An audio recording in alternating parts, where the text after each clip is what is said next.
Welcome back, everybody, to another edition of Hot Wheels Chat. Today we're going to be doing an unboxing of the Hot Wheels Premium Car Culture Team Transport number 69, which is the Nissan Skyline 2000 GTR Liberty Walk Edition. And that Liberty Walk Edition 2000 GTR, as you'll see from the box, is inside a Fleet Flyer truck. And we'll get to that in a minute. Let's go ahead and get this thing unboxed and be able to show you guys what we've got here. Take that out of the way.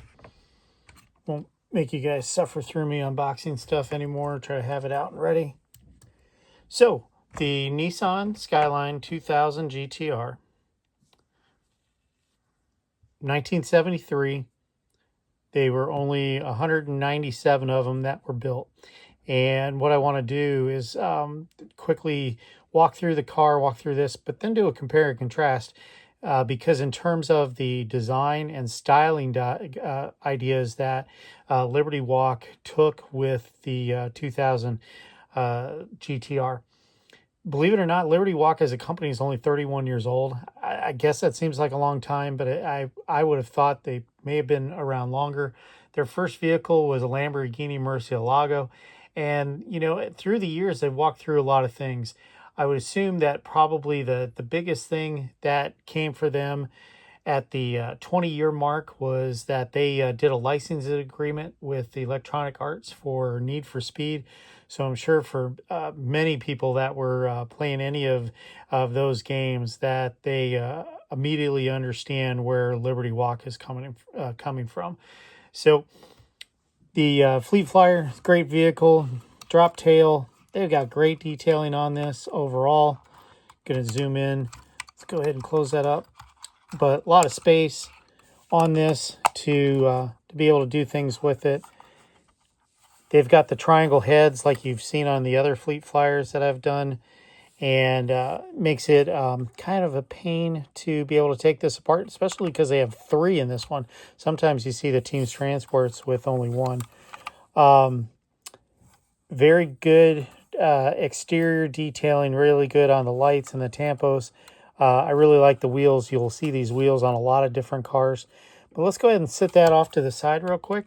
And let's talk the 2000 GTR Liberty Walk Edition. The reason that I think this is both cool and important is the styling ideas that they took and the changes that they made.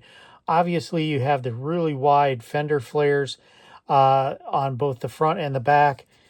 Go ahead and get this turned. The graphics on the front. You'll see the oil cooler that is exterior of the radiator with a great light setup. I've always liked those older GTRs. Get this spun. Again, really good wheels. Very smoked glass, so you don't see a whole lot of the interior. And then you get into, you know, a really clean, really functional badging on the back, very simple lights. I love the color. I think it's absolutely a brilliant color, and it's a color that you can see out throughout their history with the Liberty Walk is this type of blue. I'd almost want to call it a Tiffany blue, but I don't know if they had licensing rights or if they would even consider it a Tiffany blue. Now, let's talk about what the GTR looked like before they did this in terms of, you know, styling cues.